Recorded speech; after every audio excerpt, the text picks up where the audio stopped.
episode of Rugby with Pads. I am your host, Sam, and today is your first look at non-fantasy football content. We're going to look at the official NFL draft. I'm recording this on the 10th of April, and obviously the NFL draft is but 2 weeks away exactly. So I thought I'm going to do my version 0.1 draft and just have a look at this crowd and see what's going to go on. I have not done any practice for this at all, so I'm going to go in straight and make my first guess at this. I'll probably do a version 1.0 update a bit closer to the time, but I just wanted to make sure that I had something ready for you guys to take a look at, have a think about. Maybe I'll drop this as a bonus episode. It depends on how I get on with recording the other side of things. This might become my 1.0. I never know. It might be just too good to unlock, but based on a couple of weeks out, there's still a couple of question marks around the league about who's going where, but we're going to get straight into the draft. And this is going to have a huge impact on fantasy for some players because where they're drafted is going to impact how they start. So let's start off. And I'm going to do this draft standard rules, but I'm not going to do any trading. I'm not really up for that. I don't really know how it works in the background. I don't really know how teams see these traders. And you've got to think about salary cap and all that kind of stuff. That is not what we're here today. We are going here to look at exactly what is here. We're going to look at what teams need and how that's going to impact fantasy. And I'm going to start off, and obviously the big board says Travis Hunter, Abdul Carter, Tesororo McMillan, if that's how you even say it. Those are great and all, but I think we're going to have to reach a little bit in the first slot. The Tennessee Titans are not going to roll with Will Levis. I can't see that happening. If anything, I think they might trade out of this spot and go for more assets further down, but it's going to be a quarterback first, guys, and I think it's going to have to be Cam Ward from Miami. The U. Let's take a quick look at him here. I've got no stats here whatsoever, but he has apparently he's had a bit of a rags to riches style thing. But what I've seen of him is he does turn up, and I think that's something that the Titans need. I think they'll go back into the draft later on. It's a bit of a weaker wide receiver class. Maybe they'll look to trade up back into the first round to get someone like Matthew Golden at a later date. But for my first pick, I'm going to go easy, and I'm going to go with the consensus number one pick, Cam Ward here. I don't think it's going to be Shedeur Sanders. I think there's too much around him, too much heat around him. So I'm going to go there. Now, this is where I probably drift from draft consensus quite early on. I feel like Myles Garrett came back and he was promised something. I don't know what he was promised. He was promised a boatload of money, but I don't know whether he was promised a ring in 2 years. What was going to happen? More help. And there's a couple of things that you might say. He might not want to be double teamed on the defensive line. That would mean Abdul Carter would be great. But if you look at the needs that the Browns have, it's obvious. Wide receiver and quarterback, you can tackle that in one go there. Travis Hunter is an electric athlete. I think he is that guy. I think he's going to be much more of a impressive quarterback than he is wide receiver in the NFL. I think he's less polished, but I think with Kevin Stefanski, you can make something good out of him. I think he's going to be great. So I'm going to go Travis Hunter going number 2 to the Browns.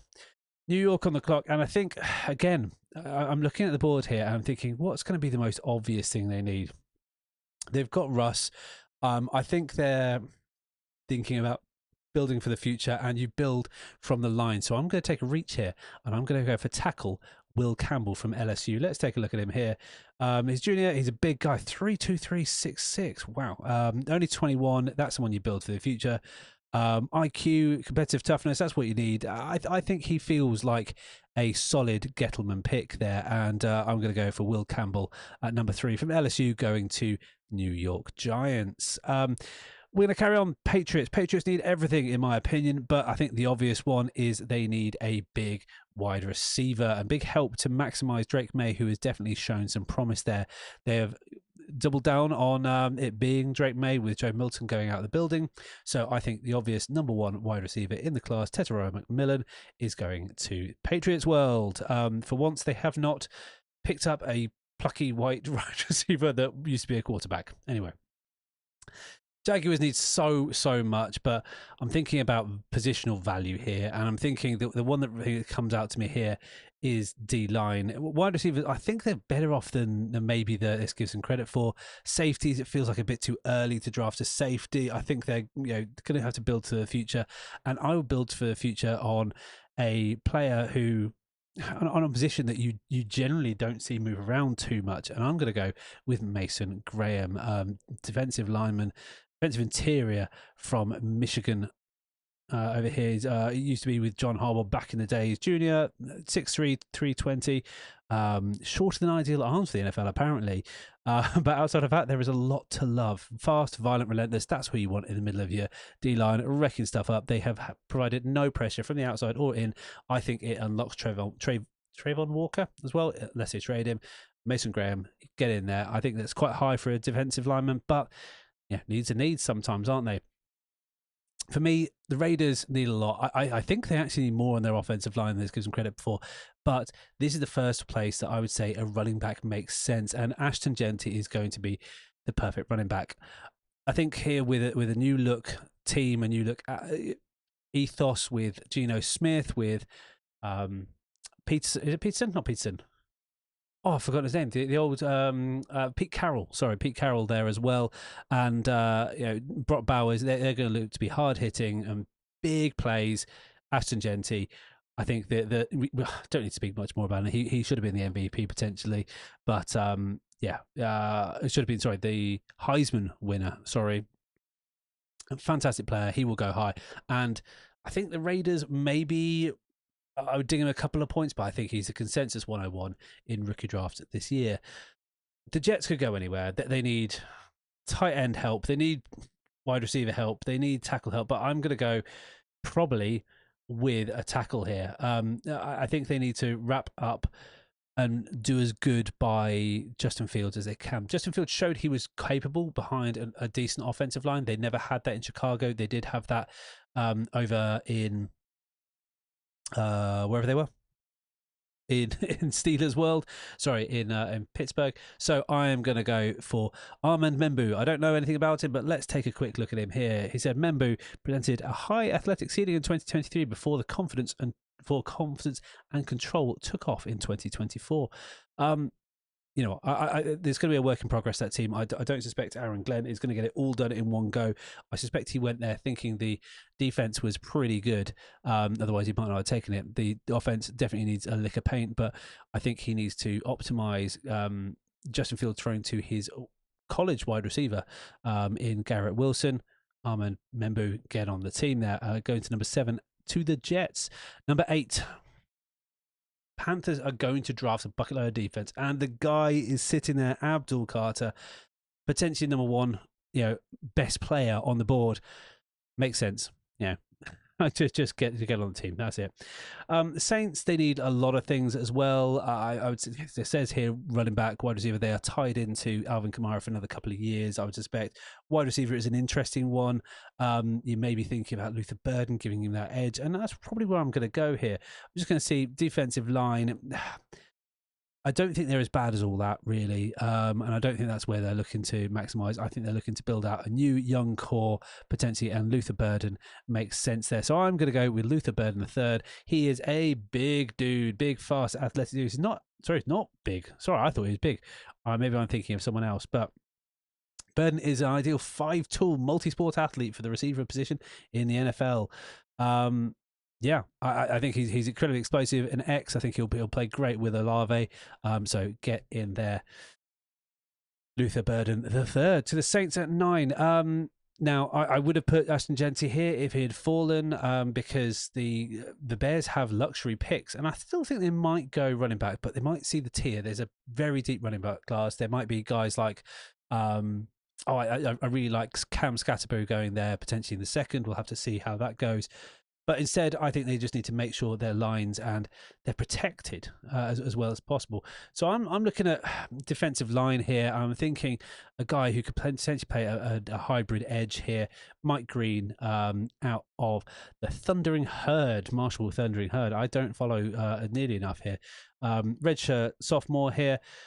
2 years of starting experience, not the best competition to measure NFL talent. However, absolutely dominated the way you want future NFL players with elite pass rush and run defense grades, in addition to 90th percentile numbers in win rate. That is a guy who can play on the D line. Get in my team. San Francisco 49ers, I feel like they need everything as well. I feel like inside O-line, defensive line, yeah, maybe defensive line, I'm thinking as well. Here, defensive interior potentially, and I think they normally reach a little bit. I don't think they're looking for replacements yet. There are a couple of high-end guys who you maybe say would make sense, but I think you could make something out of J.D. Barron potentially. Whether they'll go high on cornerback, they've lost a couple of guys in their secondary. Do they want to make sure they're not embarrassed? Potentially, but they could still be balanced. And I think they're looking to maybe build from the defensive front here. So I'm instead going to go for another kind of edge guy. I'm going to go for Ezeraku here. Donovan. I probably absolutely butchered that as well. Smaller outside linebacker type edge rusher who can struggle with power aspects of the game. Have a quick, smooth style paired with high football IQ. Pair him with the guys on that line. He'll do some damage. I'm picking wildly here. Cowboys. The Cowboys is where I definitely see them needing wide receiver help. Outside of CeeDee Lamb, they've got nothing here. So despite what it says, running back, wide receiver, it's wide receiver they need help with. And the guy who's at the top of the board, it's Ohio State. You can't, refuse Ohio State guys. They normally do pretty well. Apparently there seems to be some draft fatigue with Egbuka. But he's been talked about for years. High floor, versatile and savvy receiver as a borderline wide receiver 2. That is perfect complement to the diva that is CeeDee Lamb. Not he's much of a diva really, but get in my team. Cowboys pick Emeka Egbuka at 12. I think the obvious position of need for an aging secondary in the Miami Dolphins is definitely J.D. Barron, so I'm just going to put him there. Number 1 cornerback on the board. He goes there, nice and easy. I think tight end for the Colts seems like a luxury pick. I would be, looking to plug some gaps on the defensive side. I'm maybe not sold on the fact that Anthony Richardson can carry that offense yet. So we'll have to see how that plays out. So, yeah, I'm potentially looking for a defensive starter here. Malachi Starks maybe looks like that, someone who could be versatile. Is he a nickel guy? Let's have a quick look at him. Athlete, playing for SEC, good football IQ, tackling movement, play free, strong and slot. Yeah, someone who can move around. I think Malachi Starks seems like a good defensive option for them there. Still looking for that first tight end off the board. We're down at 15 now, and we've got the Atlanta Falcons who need a lot of help as well. But I think they're going to look towards offensive line here because they've got Penix. They need to invest in him heavily, and that's where I'd say, although their edge, their pass rush was like Swiss cheese last year, non-existent basically, just kind of flopped about a little bit. So maybe they're reaching for an edge guy, and this is a guy who I've heard quite a lot about, a lot of buzz about, James Pierce Jr. out of the Tennessee Volunteers, kind of athlete with the production and disruption scores that you don't let out the first round. Well, we're going to say it's a bit of a reach based on the big board, but we're going to take him at edge at 15. I think that feels kind of right for the Atlanta Falcons. Let's put him in there. Arizona need a little bit of everything. I feel like defensive line, cornerback help makes sense. Will Johnson is calling out to me, but I feel like D-line is a place where people are building, and they're seeing there's a lot more free agents on the market that you can rotate through at cornerback. So I'm actually going to go one of these Michigan guys. I'm going to go with Kenneth Grant to the Arizona Cardinals because I think they need to beef up their defensive line. Another team who needs to beef up their defensive line as well is the Bengals. They lost their number 1 linebacker last year, though, so I'm going to give them linebacker support. I'm going to give them Jihad Campbell out of Alabama Crimson Tide. You are going to get in there. Thank you very much. They don't want to pay up their free agents, so they're going to replace them with guys. Now, having said that, I might have gone guard because they want to maximize their Burrow and Chase and Higgins investment, but I think they've spent so much on that side of the ball, they maybe need to give them some defense so they're not running back in games. Now, Seahawks are interesting because I didn't think they had that many needs, but I think if we're looking at swing tackles and guards, I'm thinking about Josh Simmons here. Again, Ohio State, you've got to think he's played a lot of football here. He is a senior. He's got a lot of flexibility, and I think he makes sense for a team with lots of needs on the offensive line. Josh Simmons, 18 to the Seahawks. Number 19, we're looking at the Buccaneers. Who could it be there? Edge, defense, DB. They need everything on the defense. I think they're going to go for the best player available, and they're going to look at Will Johnson, who is a cornerback who can play a bit of everything. Will Johnson, get him that lineup at 19 for the Tampa Bay Buccaneers. At 20, you have an obvious need at running back. And a gadget player, and I think that's maybe where they might go. And I'm thinking Sean Payton is potentially looking at Amarian Hampton, who I haven't done a huge amount of research. I'm going to filter by running backs, but I think it's going to be a running back here. And I think Amarian Hampton is kind of the 1A to Boise State's Ashton Genty here. Hampton is one of the class's most physically gifted running backs with a combination of size, explosive, and lower body strength. Productive slasher behind the runner, behind zone schemes. Okay, that's good. We see a lot of zone played out with the gadget players that he had over in Saints World back in the day. I think that could be interesting. I think Cam Scatterbo might be something they might come back to, but in this instance, I think their wide receiver room is good enough. Their center is good enough, I think. Defensive interior, I think it maybe is a little bit of a reach here. Let's have a look at who's available. Walton Nolan maybe calls out, but I'm seeing Amarian Hampton. I think that could be really, really good for fantasy football. Let's have a look at him then.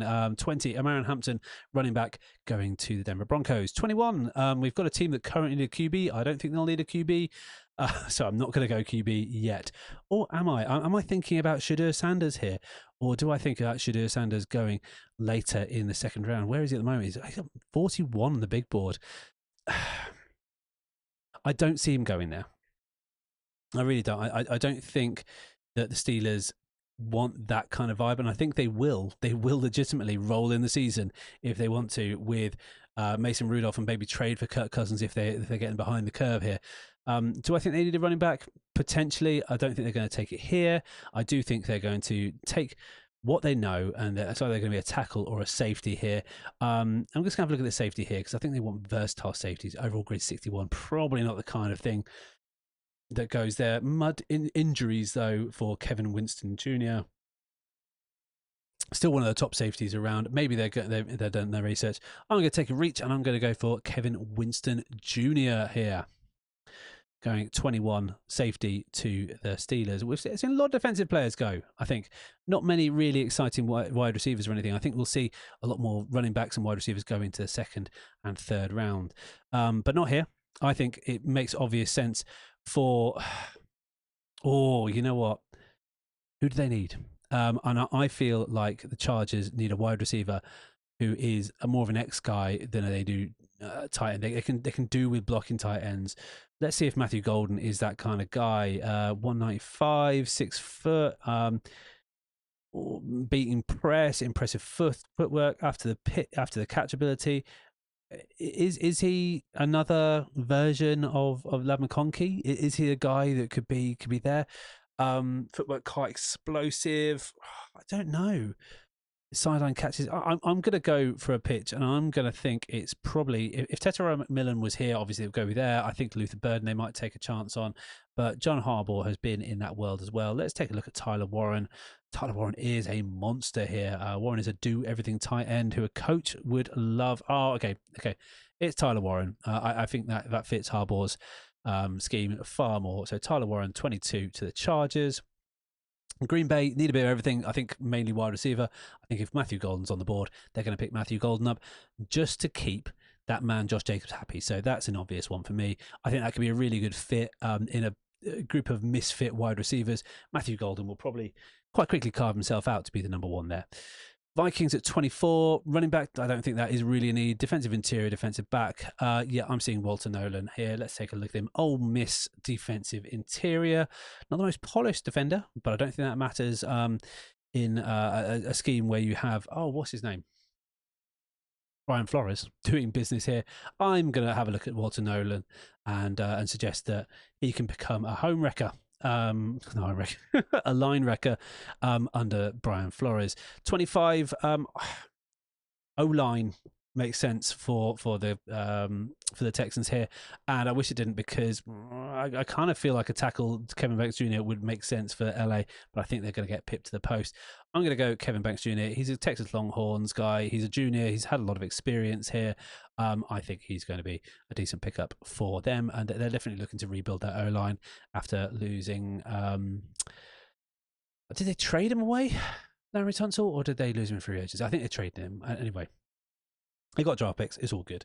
Now, knowing what I know a little bit more about LA, I know they have their guys as well, and I have seen them talk, at the very least, quite a lot of talk around a few guys. Jalen Walker being one of them. Georgia guy, I think, maybe. We're thinking, is there a Matthew Stafford connection there? They have that kind of class there. They don't want to spend money on big free agents, and they're going to wrap up in the draft there, potentially at later rounds. But so maybe they're not going to look at such a high cost guy. They did well enough with a bunch of guys in their secondary. So Trey Amos, maybe. I would think they'd be looking at a tackle here, but maybe looking for a tackle later on. Oregon tackles normally have an amazing kind of breadth of skill set here. And I think at this stage in the draft, that's maybe where you're looking at. You're looking to protect and make the most out of Stafford in potentially one of his last 2 seasons, especially when you've given him weapons in the wide receiver room already. So Josh Conley Jr., get on my team. Bit of a reach there for the Rams, but I like him, and I like a Oregon tackle there.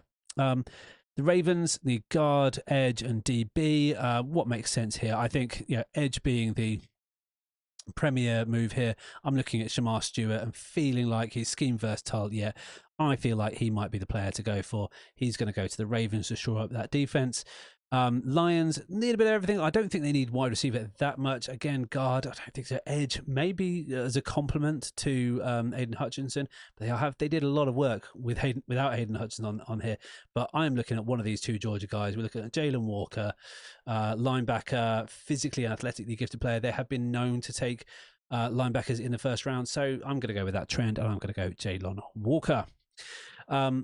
Washington Commanders, running back, they've got a decent enough running back room. I think they can cope with that. Guard, edge defender, and cornerback. They didn't lose many games because of their offense. They lost games because of their defense. So I am going to go with edge defender, and I am going to say Michael Williams, edge defender from Georgia. You are going to go straight into the lineup in Washington there. Buffalo Bills, they're on the clock. Edge defender, linebacker, cornerback. I think the obvious one here, for me, kind of speaks to Trey Amos. They don't have many dynamic players, and they relied on dynamic plays, but not dynamic players in their secondary last year in their run towards the end. So I am going to go for Trey Amos. Get onto the Bills. The Chiefs, they still could pick anything. I don't think they're going to pick a tackle. I think they're going to look for the defensive interior, someone to work alongside Chris Jones. I'm going to take a pick at Derek Harmon here. Oregon guy. Harmon is just 1 year of notable production. Okay, so questionable there. If there was someone here with questionable ethics or morals, I'd pick here. But based on information that I've got in front of me, I'm going to go with... it could be a Texas A&M guy, actually. Nick Scorton. Let's have a quick look at him.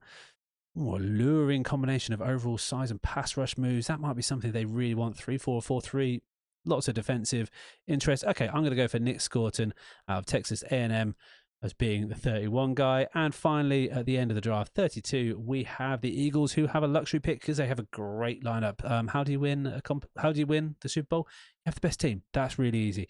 I'm not seeing cornerback being a need. I think their secondary is much better than given credit for. It's a bit of a luxury pick here. They're maybe going to take wide receiver, but I don't really see it as being a huge need for them. They've got 2 guys who do a lot of really good work here. Elik Ayumano sometimes screams out at me. Jaden Higgins, I think, is potentially much more of a fancy darling than the other guys, but I'm just thinking they're going to draft someone of good value, and I'm looking at Tyleik Williams.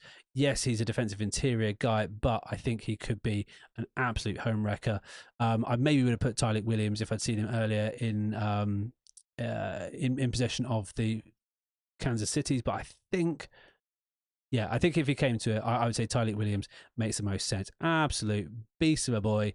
Ohio State goes to the Eagles at 32, and it's going to analyze my draft, and it's probably not going to give me anything. I got an award, apparently, and thank you very much.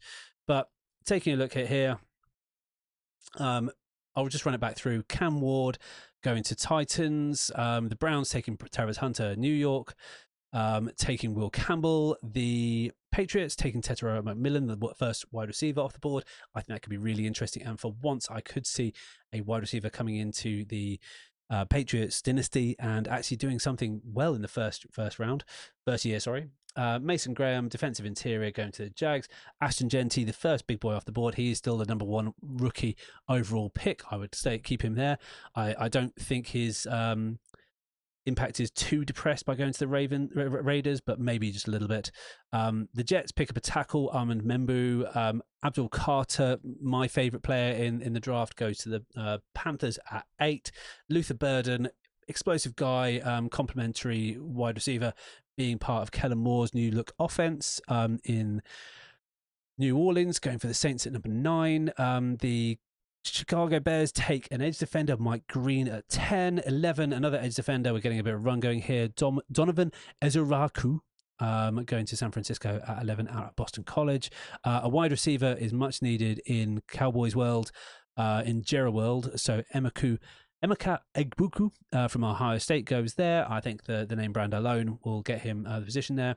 The Miami Dolphins fix their aging secondary with Jade Barron, cornerback out of Texas. The Colts also go secondary, Malachi Starks with a safety at 14. At 15, the Falcons go edge, James Pierce Jr., a big name recognition, whilst the Arizona Cardinals go defensive interior with Kenneth Grant. 17, Jihad Campbell, linebacker out of Alabama, goes to replace the production that has been lost in Cincinnati. The Seahawks pick up a tackle, Josh Simmons from Ohio State. Again, name brand there. Buccaneers have so many holes on defense. Will Johnson is going to fix a few of those. And the next fancy relevant guy, Omarion Hampton, running back to Denver. I think he could be really great out of UNC. No, sorry, not UNC. It is UNC, sorry. North Carolina, halfback there. I think that's going to be really good. Kevin Winston, we've got 2 Penn State guys going to Steelers. I think he's a good meat and eggs guy. That's flexible position. I think he'll do well there. Value pick, Tyler Warren, tight end. I think that's falling to 22 to the Chargers. I think in Harbaugh's offense, he could be really interesting, nice and flexible there. Matthew Golden, if he goes to the Green Bay Packers, I think could be golden. I think that's a really, really interesting pick. Wide receiver out of Texas. 24, Walter Nolan, a defensive interior from Mississippi. Ole Miss going to the Vikings. I think under Brian Flores, that defense is going to be, once again, lights out. I think they're just going to reload there. Texans need a lot. They're going to take someone from Texas, a hometown guy, kind of. Just Houston, Texas. Yeah, I guess so. They're going to take Longhorns, Kevin Banks Jr. at tackle. Another tackle goes to LA, and I think it's something that has been long overdue. I think we need that swing guy to build around and to make sure we have depth, to make sure that we can make that run. We want to make that run again. Josh Cornley Jr. from Oregon going there. Shamar Stewart, Ravens, he's going to be their next edge defender out of Texas A&M. Jalon Walker, they've been known to pick up linebackers all the time, going to Detroit at 28 from Georgia. Another Georgia boy going to Washington. Michael Williams, edge defender out of Georgia. Trey Amos, cornerback out of Mississippi, going 30 to the Buffalo Bills. Kansas City, this could be interchangeable, I think. Kansas City, I put him down as an edge defender. I think that's more of a need for them at the moment.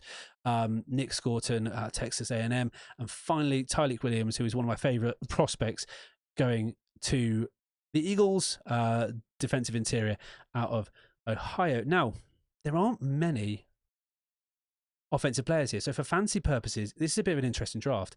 Cam Ward, number 1. Tetairoa McMillan, you've waited another 3 picks. Okay, kind of there. Travis Hunter, yeah, I'm going to say that he's a wide receiver in the grand scheme of things. He's going to play both ways, regardless. You'd be stupid not to, especially if you're the Browns. Ashton Jeanty, that's 4. He's over at 6. Then you go all the way down to Luther Burden at 9. 12, Egbuka, that's 6 players. Then you've got a long wait on my list here. Omarion Hampton, who I think could be the most impactful player in this draft if he goes at 20 to the Denver Broncos. I really like that fit. That's 7 players.